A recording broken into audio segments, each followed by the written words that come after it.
Welcome to the Startup Growth Podcast. I'm your host, Brent Edwards. Today, we are dissecting the macro strategic orchestration of cross-border technology corridors, growth stage capital acceleration, and the go-to-market execution disciplines required for global enterprise operations. In 2026, shielding a scaling technology firm from local market stagnation, capital access constraints, and post-product market fit operational failure requires looking past superficial domestic ecosystem metrics to deploy hard-won Silicon Valley operating patterns, proactive cross-border investor networks, and aggressive sovereign compute strategies. Joining us today is Michael Buhr, who is the executive director and board member of C100 and is the founder and CEO of Bridge Strategy.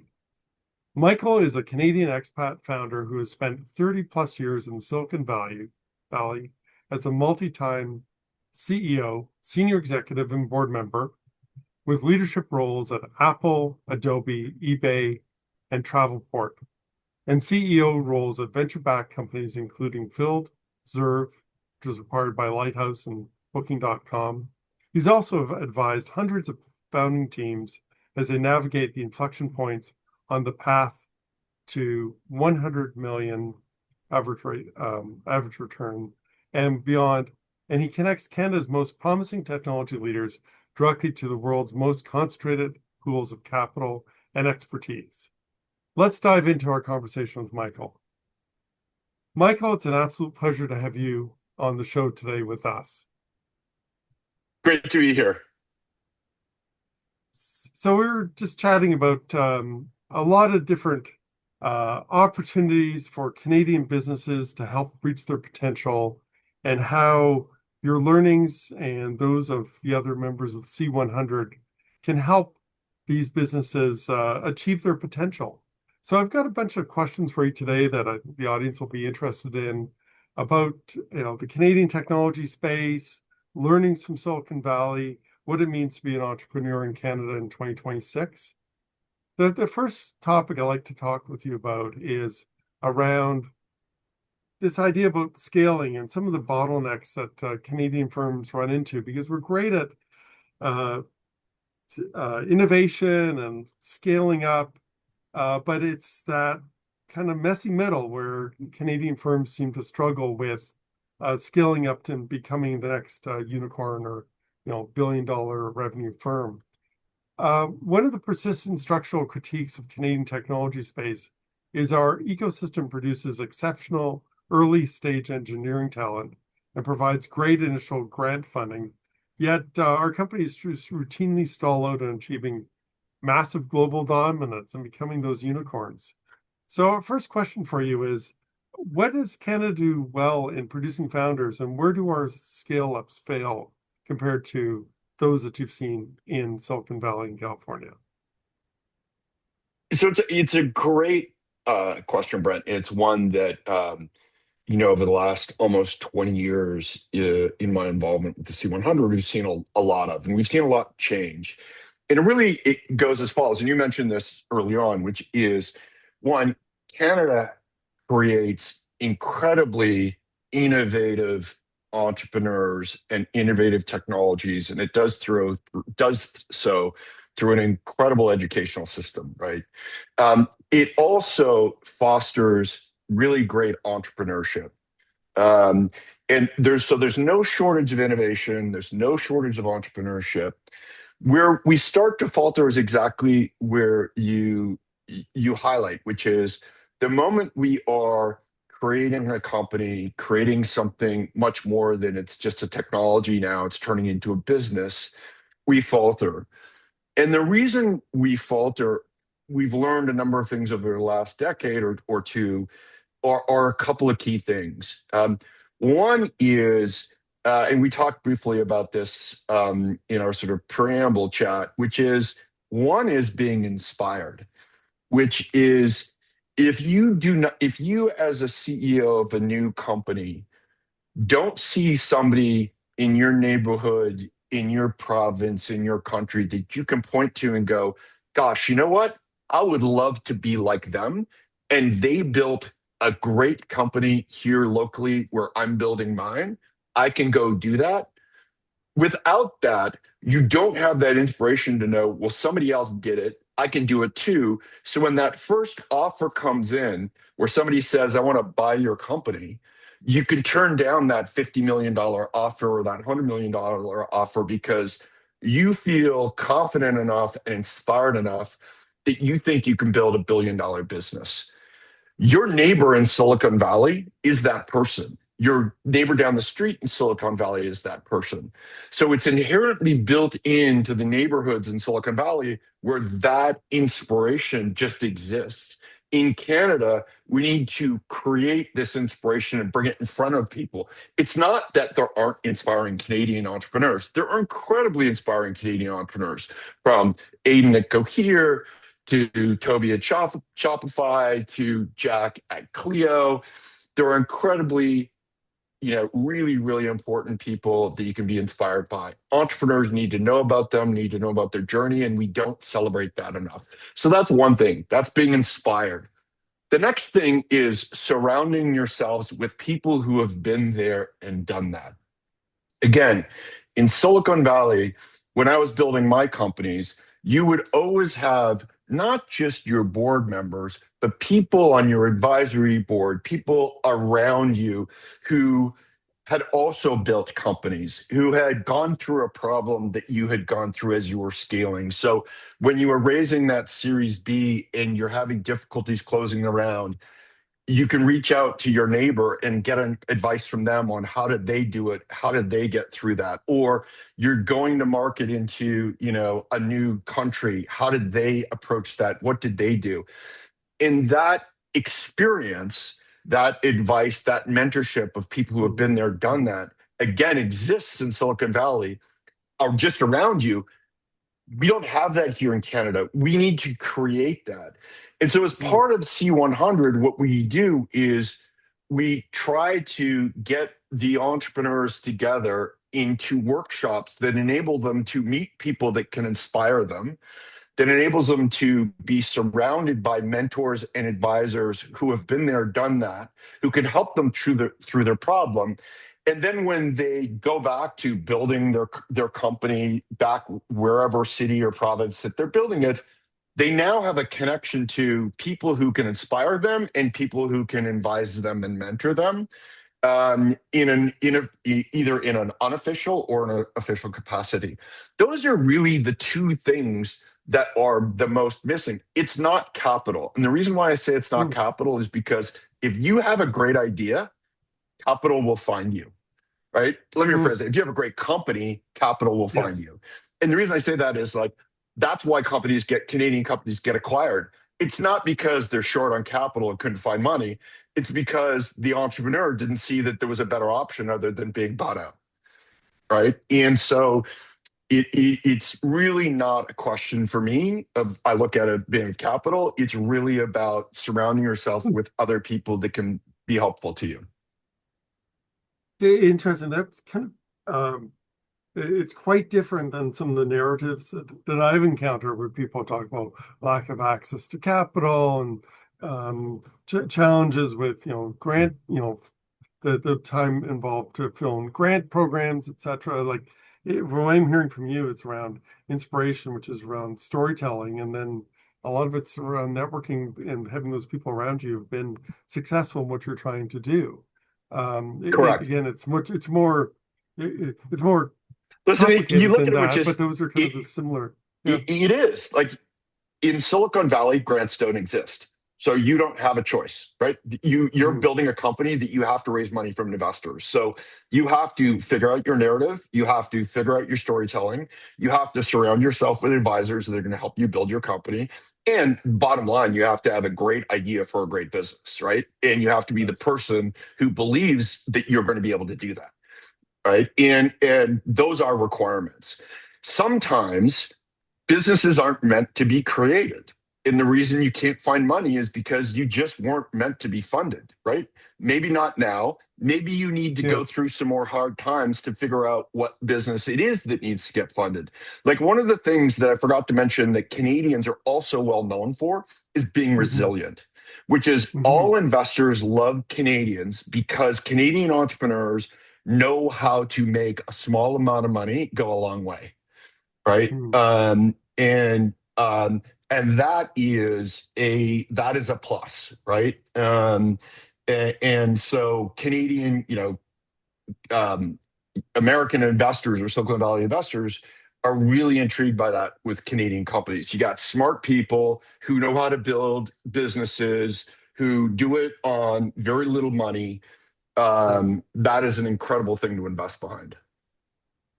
Well, sometimes I think we need people who are outside our immediate circle to inform us that actually what we think see as a weakness is actually a It's strength a and something strength. we can It build on. is. So that he'll, building things on a shoestring or bootstrapping like that, that's actually, if you've been able to do that, that's actually seen by others as something quite unique and something differentiating. So It that's is good. right now, and also the positive thing that Canada does have that I look at, which is the grant programs allow for innovative ideas to get funded and incubated that the Valley just doesn't see, right?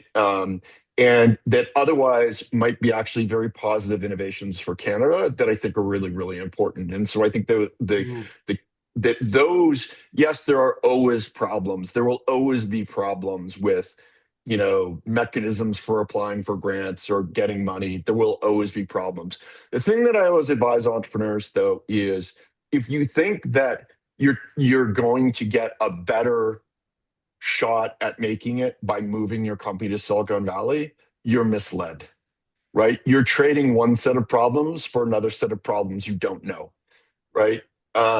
Like the example I give all the time is your best engineers will last all of 1 year in your company.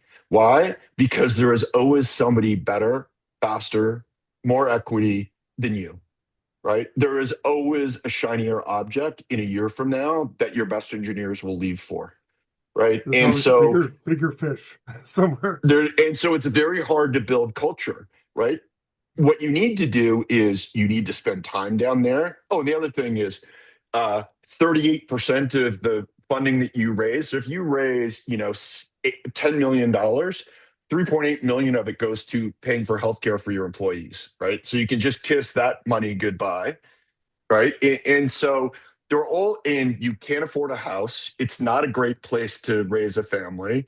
There are all these things that are challenges with the Valley that Canada doesn't have that are actually rewards for building an incredible company in Canada, but getting access to all of the things that are important in the Valley, connections, inspiration, et cetera, which you can go down there, which I recommend. You go, you learn, and you come Mhm. back. Well, it sounds like your thinking has changed around um, moving. If you've got this big idea, you want to go to Silicon Valley. That's where you're going to make it big. But it sounds like there's a lot of those benefits of moving. Actually, you can have by staying at home, wherever home is in Canada. But it's how do you get this Yes, leveraging all the learnings? And I think you've suggested people actually go and spend a bit of time there, but that doesn't necessarily mean you've got to move your business there. correct, right? I advocate that, you know, when you are when you are first building your business, you go spend at least a month in Silicon Valley. And it's not just there to go meet with investors, it's to go meet with other entrepreneurs, right? It's to go create your network in the Valley. And people will introduce you. Like there are organizations like the C100 that will introduce you to other Canadians in the Valley, that will introduce you to other people. And really, it's just a way for you to get networked in the Valley to learn from other people in your field about what they're doing and what they're going through so that you have somebody to call when you have a problem and they're like, hey, I'd be happy to help you through it, right? Entrepreneurs are typically very eager to support other entrepreneurs, especially Canadian entrepreneurs, and specifically even Canadian expats in the Valley. But even US entrepreneurs are willing to help other entrepreneurs. And so spending time in the Valley to see what it's like, feel the level of cadence difference, right? Feel the level of urgency difference, feel the level of inspirational difference, like how entrepreneurs in the Valley think about how big their business can be and why. Um, I think those are important things for Canadian entrepreneurs to understand and to walk away with knowledge when they go back home so that they have that and they can balance that with, all the experiences they have in building in Canada with understanding what other people are doing in places like Silicon Valley.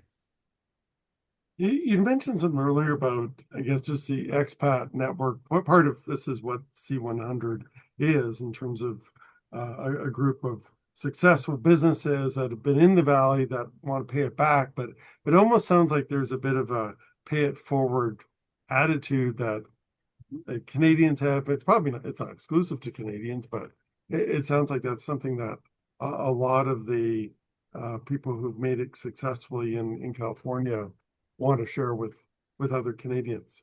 Maybe tell us a bit One about of the that. things, yeah, so, as I mentioned early in our conversation, which is, I graduated from Queens with a computer engineering degree, and there was no venture technology ecosystem in Canada at the time. And through luck and a bunch of other stuff, I ended up, getting an offer to be a product manager at Apple in California. And I moved out there, and what I realized when I was out there for a while is that Canadians seemed to migrate towards each other a lot, right? We would find ourselves either by, everybody having an engineering ring and Yes, aggregating around that, and you would always be in a meeting going, "Oh my God, you're another Canadian engineer," and then you'd connect right. that way, and they would know other Canadians, et cetera. And that was actually the early creation of the C100, which is there were a group of us that were getting together on a regular basis. And that's how the C100 formed. And it was all about every time the group would get together, it was like, well, what else could we do to support entrepreneurs back home? Because we don't want people to have to come to California to build a great Canadian company. We want to build great Canadian companies in Canada. So what could we do as an organization? And so the C100 was born out of that and was born as an organization, as a nonprofit to support Canadian entrepreneurs building in Canada and help and them having a natural network through this organization to people who were in the valley. The organization started out as 100% being expats in California. It's now much more varied, where it is, half of the membership is in California, the other half is back in Canada, either because people went down there for 5, 10 years and then moved back to Canada, or there's such a great Canadian tech ecosystem that Mhm. there are members who have built incredible companies in Canada who are members of the C100 who also look to pay it forward or pay it back, and are part of the organization for those reasons, right? In the end, the C100 is an organization that's just about Canadians wanting to pay back so that other companies can make a big impact, right? Well, and I think as we had talked about, it's great to have an organization like C100 where there actually is a way to facilitate that paying back. There's people may have the mindset that they want to help other entrepreneurs, but having C100 in place actually makes it possible and facilitates those conversations. Um, Like, I think I I mentioned want I mentioned yeah, this to go you ahead. just. Oh yeah, sorry. Yeah, no, go ahead, No, Brent. no. Sorry, Michael. Go ahead. You're going to make a point. The last thing I was going to say on that, which is, again, we mentioned this early on, which is I think one of the best thing I ever hear from Canadians in the Valley and is how can I help? Right. And that's really what the C100 is about, is, to your point, giving people a way to pay it forward that's not just about money, right? That's not just about how do I invest in a company. It's about how do I take all of these learned experiences that I have as an entrepreneur, and how do I share that back with somebody who could benefit from it, right? And that's what we facilitate. Yeah, and yeah, that resonates with myself personally in terms of the work I do. But I think when you get to our age and our generation, like that's what we want to do. We want to build these opportunities for the future. Exactly. What I want to transition a bit to a little more of a policy discussion.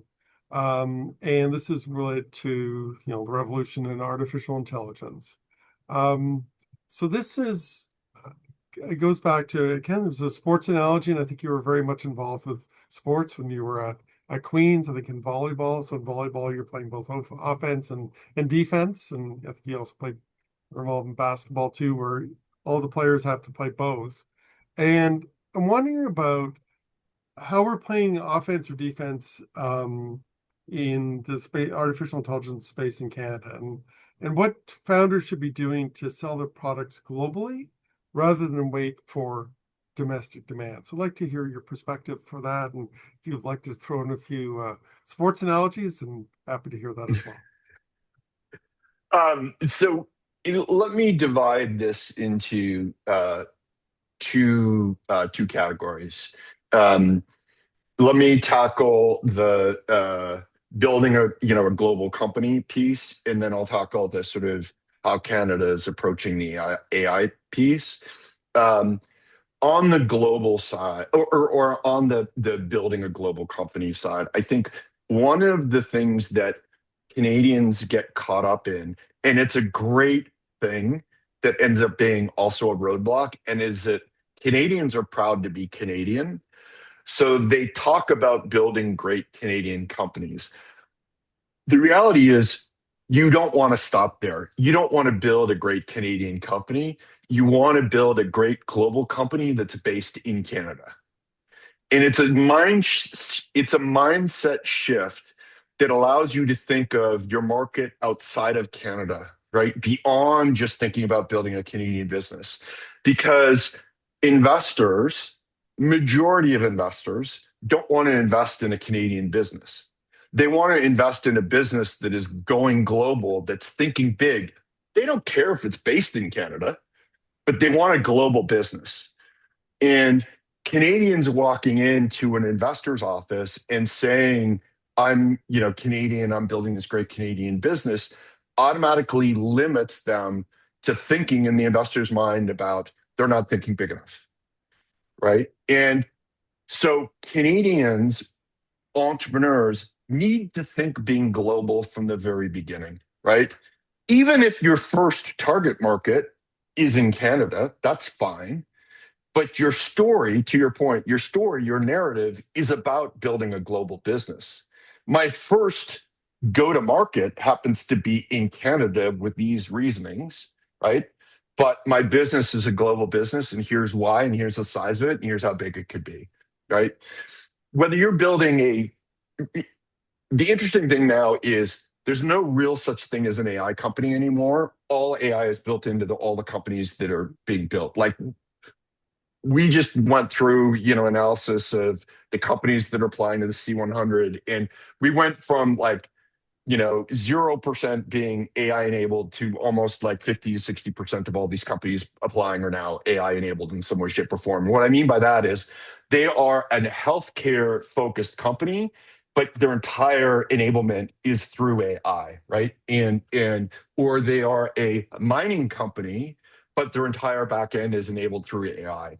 And that is just becoming, it's like dial tone, right? It's just happens to be where things are. And you need to be thinking, whether you're an AI company or not, you just need to be thinking, how do I think about this at a global scale? Now, with AI, because of that, you're going to be thinking about, well, what LLM do I need? Because you do need to be thinking about things like sovereignty and things like that, right? There are some other issues that you need to include in your thinking, depending on the data that you're capturing and how you're doing that, et cetera. But you're always going to be thinking globally, right? So that's how I think about Canadian companies is you need to think about building a global company that's based in Canada. The second is on Canada's AI strategy.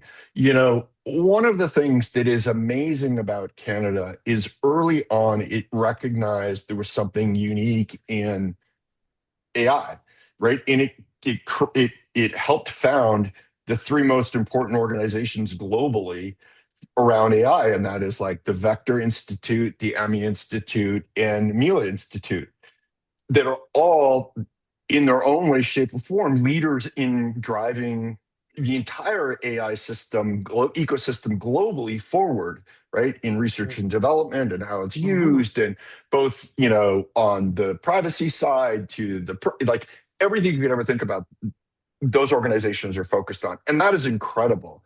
What we haven't done is leverage that into the thing we talked about before, in how do I then take a lot of that really interesting research and commercialize it into things that stay in Canada and get built from Canada, but globally, right? Hmm. There are too many instances where really interesting companies have come out of places like Mila, and they've been Yes. bought by a US entity. And Mm. it's not that they keep the engineering team in Canada, but all of the Yes. IP goes to a US entity, right? And so we lose that. We need to stop Yes. that, right? And so, Minister Solomon, who's, doing I think he's trying to do a great job in driving a Canadian AI strategy, I think is falling victim to um, being a little too conservative in our strategies. Like if you look at the 6 pillars of the Canadian AI strategy, 5 of them are defensive and one of them is offensive. And the offensive pillar is really about, well, the Canadian government should buy more from Canadian companies. That's not an offensive tactic. An offensive tactic is we should be building growth incubators around things like Mila and Vector and Ami,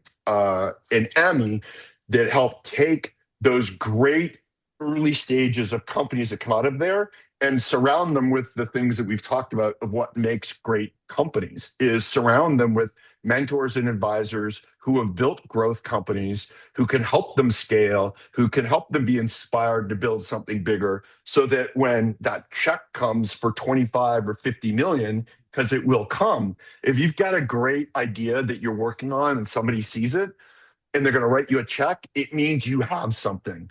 But you need to be inspired to want to stay on it and keep working on it so that you can build this great business in Canada. We need to invest money there. Canada needs to invest money there. Right. And so that's part of the thing where I think the thing that is missing from Canada's strategy is a more aggressive tactic on how do we turn these great innovations into companies, right? Because whether we choose to do it or not, somebody's going to do it, right? It's Yes. happening, right? Right. So we can say all we want that, hey, AI, we're going to go slowly, et cetera. Somebody else is already saying, no, we're going quickly. And if we keep saying we're going to go slow, we're going to lose all that great IP to somebody else.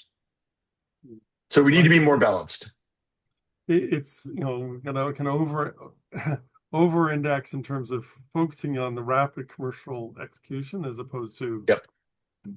governance, which is Yeah. really important, and Yeah. especially It around is. AI. But Like, it's I do not underestimate the yeah. issues that came out. Like, what Mhm. happened in BC was a travesty that should never have happened. Like, that is crazy, right? That should not. So, yeah, we totally need, like, we need that, right? But to your point, we can't over index. Uh, well, I think it's we were talking about what the roadmap looks like. Wondering if you could just to talk a little bit about this hubris. It sounds like we need to have to be looking at bigger problems from the start that we're solving for the world as opposed to for our own market. Yes, there are going to be challenges that are specific to our market or provinces or communities, but that balance between like the traditional Canadian um, value that we applaud, which is humility, but some of the hubris that we need to maybe be help us be a little more aggressive or going on the offense, especially in areas like AI. It it's definitely a issue. I hate to call it an issue, right? It's definitely a challenge that we see, or I see repeated constantly, which is, um, a Canadian entrepreneur underselling what they have, right?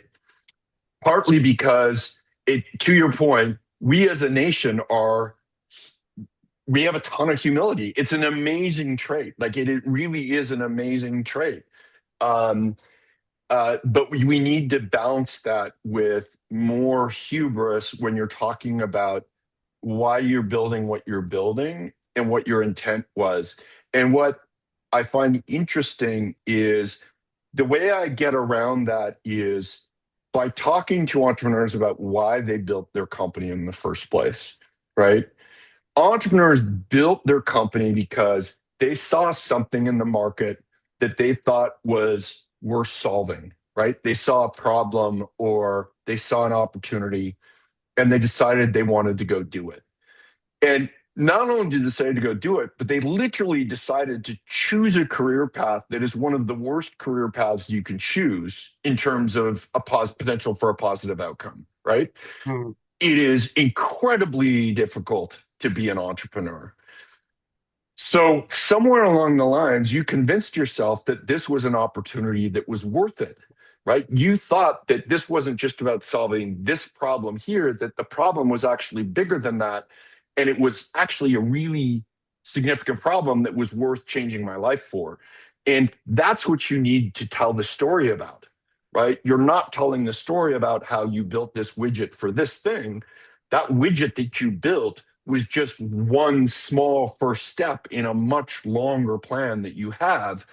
Talk about the bigger plan. Don't talk about what you just built, right? And we lose sight of that. And that is how I think about hubris, which is the ability to stand up and talk about where you see the company being 5 to 7 years from now and talk about it, act like you're already there as you're telling the Hmm. story, right? We talked about things. Canada's not short of hubris. It built like the transnational highway. It built the railroad across Canada. Like there are so many things that are Hmm. incredibly big ideas. We now have a massive defense strategy that we're going after. So some of those are incredibly hubristic. I don't know if that's a word.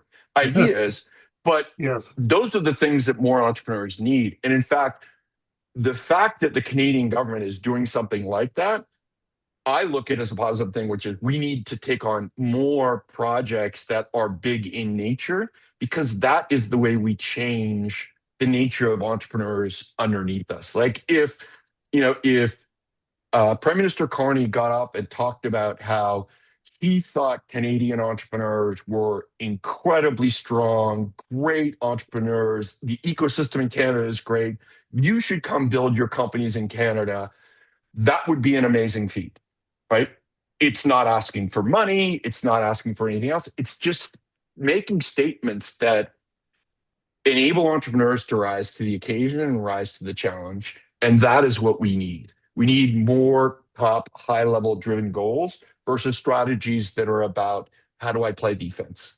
Because to your point, Yes. you can win Yeah. some games by playing defense. You're not going to win the Yes. season by playing defense. That's an interesting way of putting it. That's right. Right. These are all being aspirational. Yeah, Uh, exactly. I've got a few more tactical questions for you, Michael. Yeah, But first, I've got a message I want to share with the listeners first, and then we'll go sure. back to our conversation. So, message for our listeners. So, to all technology founders, growth stage executives, and venture investors watching, allowing local market limitations, safe domestic strategies, or unoptimized go-to-market execution to stall your revenue growth is a critical liability in 2026. Directed by veteran Silicon Valley operator Michael Buhr, C100 collapses the distance between Canadian innovation and global tech networks. Secure your path to institutional scale and prepare your company for the premier 48 Hours in the Valley immersion program by visiting c100.org to submit your growth cohort application today. So back to our conversation, Michael. So the next thing I wanted to ask you about was about GTM, so go-to-market practices that Canadian scale-ups should adopt to win early enterprise clients in the US. And I know that as part of C100, you work with different sides of organizations. But I think some of the recommendations are around winning some, big clients to push these organizations forward. Can you tell us a bit more about that strategy? Yeah, so um, we spend in the workshops that we run. One of the workshops we run is all about go to market, and that is because as a true growth company, like when to your point, when you start getting to scale, you're moving beyond just, well, I had these one or two or maybe even three great pilot customers. Now I'm getting to scale. How do I go from the 2 to 3 million in revenue I'm doing to how do I get to 50 million? How do I get to 100 million? How do I get to 150 million? And this is somewhere where Canada is getting better and better at it. Um, but a lot of this has to do with experience, which is you're going to start looking for people to surround you with who have been there and done that. You need expertise, right? You don't want to bring in a salesperson who's just sold in Canada to go run your go to market for the US, right? Because it's a different beast, it's a different market, and you need a different strategy. And this is where we highly recommend that you find, you know, consultants, organizations, advisors, mentors, groups that can help you think that through, right? And what you really need to be thinking about is depending on your market, how do you find that beachhead customer in that market where you think that's going to be your best point of entry, right? What state, what city in that state, and what business in that city are you going after? And go after that, right? Don't scale to. I'm a victim of one of my companies along the way got enamored with like scaling from city to city because we thought we had nailed the fit. I was so wrong. And if you have to like solving the problem in one city is enough, problem trying to solve the problem when it's now across 10 cities was actually company ending, Mm, right? And yes. so you learn by your own mistakes. And so go to market is extremely important. And it's also important depending on, to your point, depending on, well, who are you? Are you a bio company? Are you a med tech company? Are you a AI platform? Are you an enterprise tool? So a lot of it really has to get back to something very simple, which is surround yourself with people who have been there and done that, and don't try to do it yourself, right? Don't. You don't need to go hire the person, right? You don't need to go, I need to hire a recruiter and go find. No, you actually want to learn about the market before you go hire the person, but you got to go find people that can help you understand what is the best way for you to go to market, depending on who you are. And that is important, right? I think the one thing that I found that is hard with a lot of entrepreneurs is asking for help when it's actually number one of the best things that you can do, right? Is ask your board, ask your investors, ask other people for, hey, we know in 6 months we're going to want to start planning a go to market for Europe or Asia or the US. I need to start thinking about that now. Who do you know who you can introduce me to that I can start thinking about how we're going to do that, right? Because Canada also has another issue that I know the Canadian government is trying to help with this somehow, but it's a real challenge, which is a lot of you Canadian companies end up having their first go to market customer being an American customer. The reason why is twofold. One, it's geographically close. And two, US companies are far more likely to want to take a risk on a startup than Canadian companies, right? And it's bizarre, but it's true that Canadian companies are far more risk averse, therefore are less likely to want to take any type of risk on a Canadian new technology or product within their company, right? Even the Canadian government wouldn't do that. That is trying to get changed, et cetera. But 70% of the companies that I see come through the growth program, their initial go to market is in the US because of Mm-hmm. that. It's not because they didn't want to sell in Canada. It doesn't, it literally has to do with this view of in the US, companies view the market as competitive. Therefore, they look at, well, if this Canadian, really cool Canadian innovative technology, product, solution, whatever, could help me move my business forward faster than the person next to me, I want to try that. Right. And I know how to do it because a lot of companies, know how to beta test stuff and try it out. They're not going to roll it out to the whole organization. They're going to test it uniquely in this area. Canadian companies don't have that DNA yet. They're getting there. We need to get there and we need to help them get there, but they're not quite there yet. And so that's why a lot of Canadian companies end up going to the US for their first customer, is because of that reason. And it's just the way it is, right? Hopefully that will change over time, but it is the Yes. way things are. Yeah, interesting insights in terms of the risk aversiveness that Yeah, Canadians are known for, but it seems like it's holding us back. And I guess this comes it back to the is. It difference does hold between us like, back, yeah, well, building right? building a product versus building a business. I think what we're talking Yeah, about today is the focus is on like what do you need to do to build a business, and correct. finding those big customers are important to push organizations forward. Like your most demanding customers can also be the biggest help to your business. That's what Right, I've found right. in my experience. No, Um, exactly. You're exactly right. a couple of things, Michael, want to talk to you about if the time we have left. So one is around the capital access gap. This is the proximity to tech fundraising. What advice would you give to a Canadian founder who's preparing to raise their first major institutional capital round? So the advice is as follows, which is one, work on your story, right?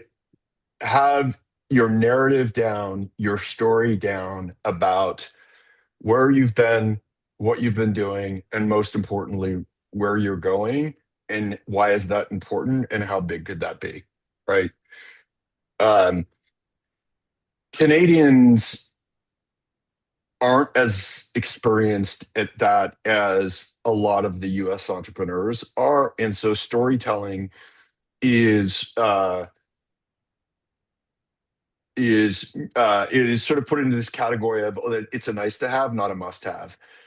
And it actually is a must have, and it's actually a must have before everything else, right? Because if to the discussion earlier, if you don't have a great story, no one's going to invest in what you have, right? Because in the end, even at a Series B, you're investing in a story, right?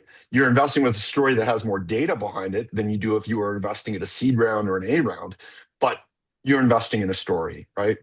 There are exceptions to that rule. Absolutely are exceptions. Like there's a great company in Ottawa that's 18 months old, already hitting 100 million in revenue.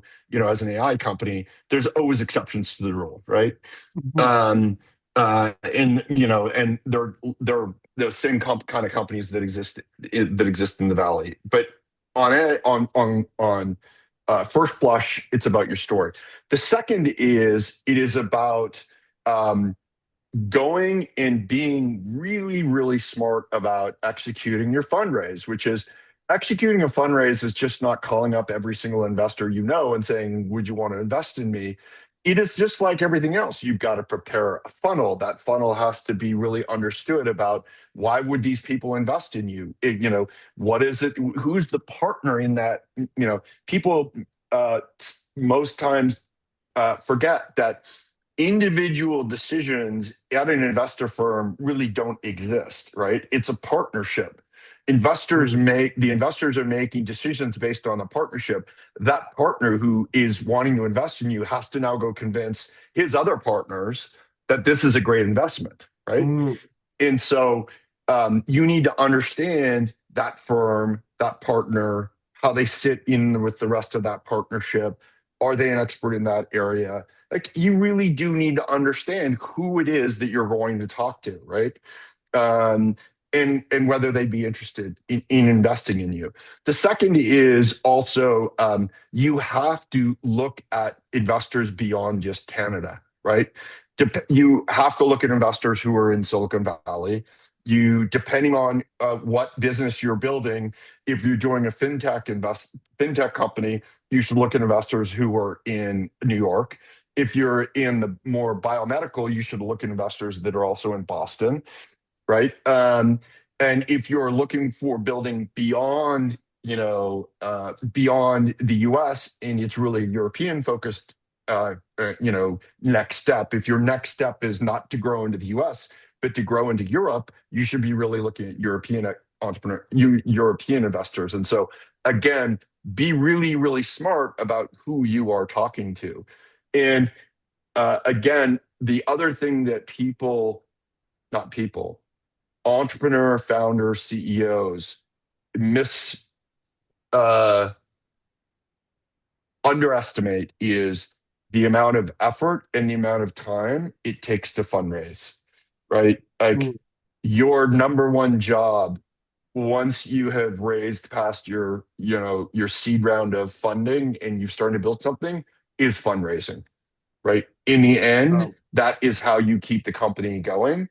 And at the same time, though, while you're doing that, what you realize is the same storytelling and narrative that you're telling investors is the same storytelling and narrative that you're telling to new employees that you want to hire or new business deals that you want to go get. Suppliers or yes, yeah, Exactly. distributors. Everyone Yeah. wants to buy into the story, right? And everybody wants to feel like, oh my gosh, if you could tell a great story, they also want to see you succeed. Why?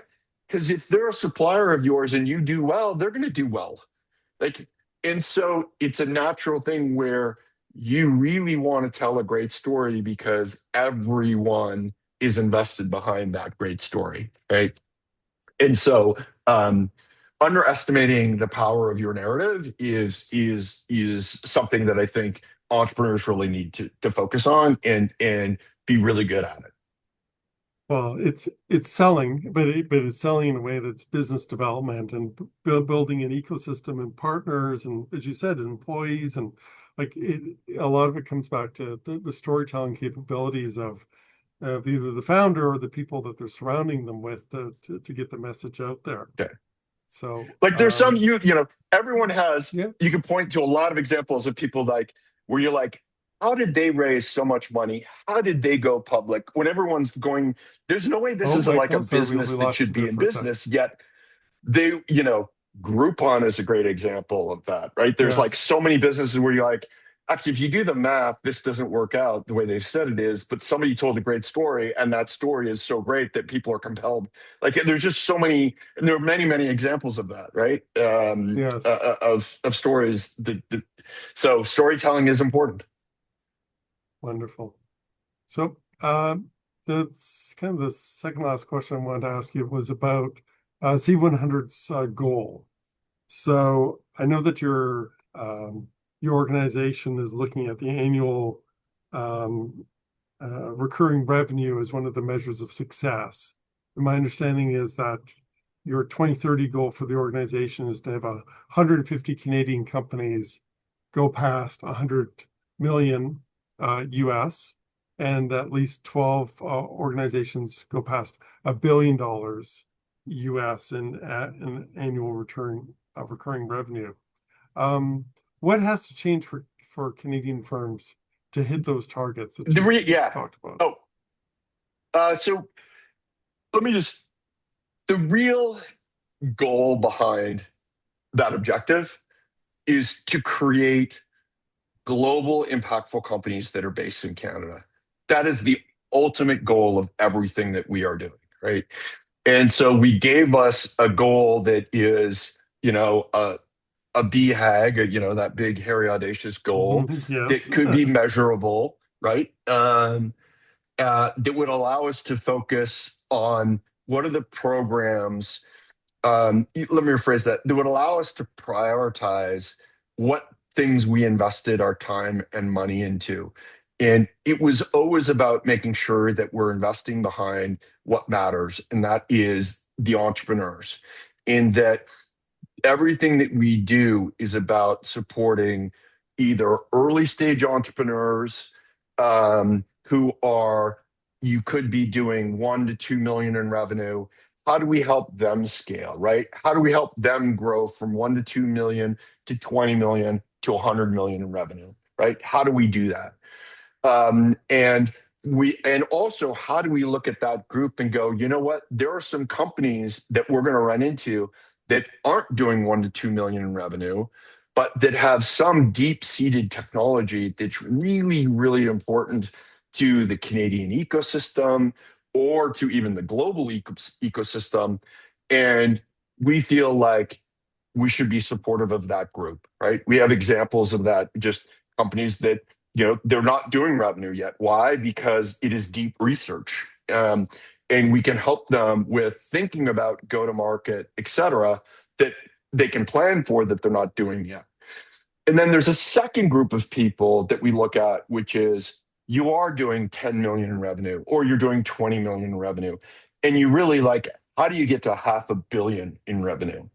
And how do we surround you with the people and the mentorship and the advice and the speakers and the inspiration that helps you get to that stage or see how you're going to get to that stage?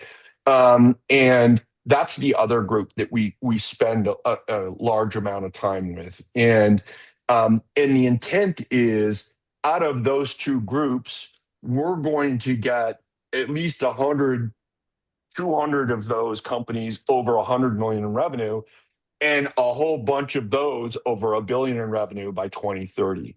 It's an Mhm. audacious goal, but for us, it really is what needs to happen. And the thing that I always talk about is, we mentioned this at the beginning where you said actually some of the things that, we do as an organization or I do as a consultant, you do some things that are similar.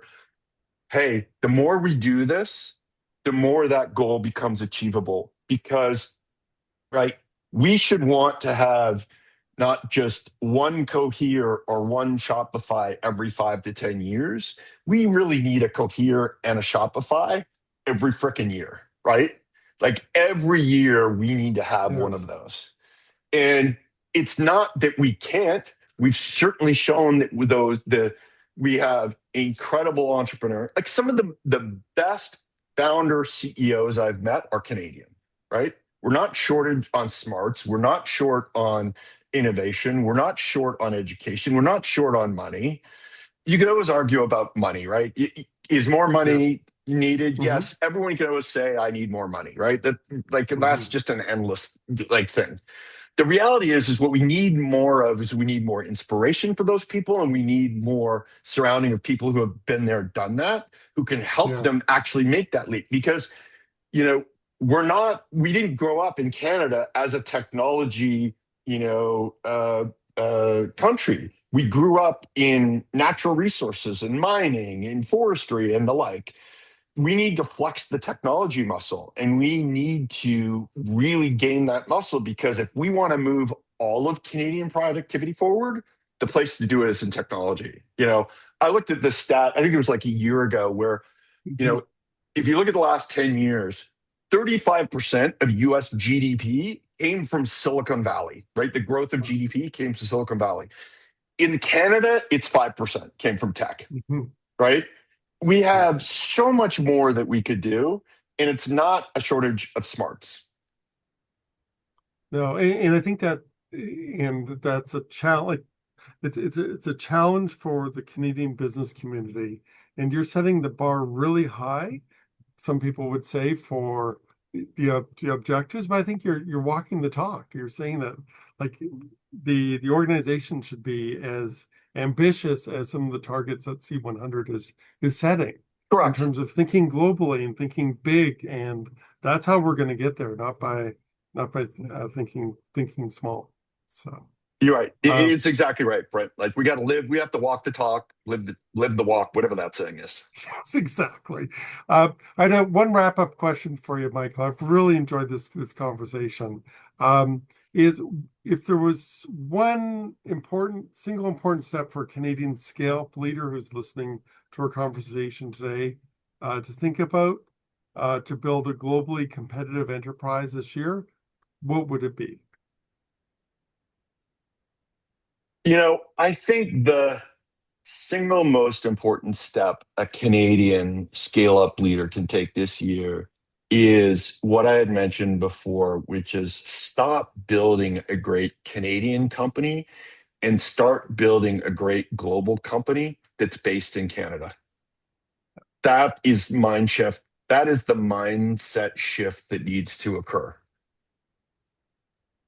It, that is that's been a mind shift for me as well. Is that's what we're trying. That's what your organization is trying to do. So Right. for everyone, so it's basically building a globally impactful company that happens to be based in Canada. And I think Correct. that's as opposed to we're talking about Canadian businesses, like that's really a different change. So thank Like you you. don't you don't see Yep. US businesses talking that way, right? You don't see US businesses talking about I'm building a great US business.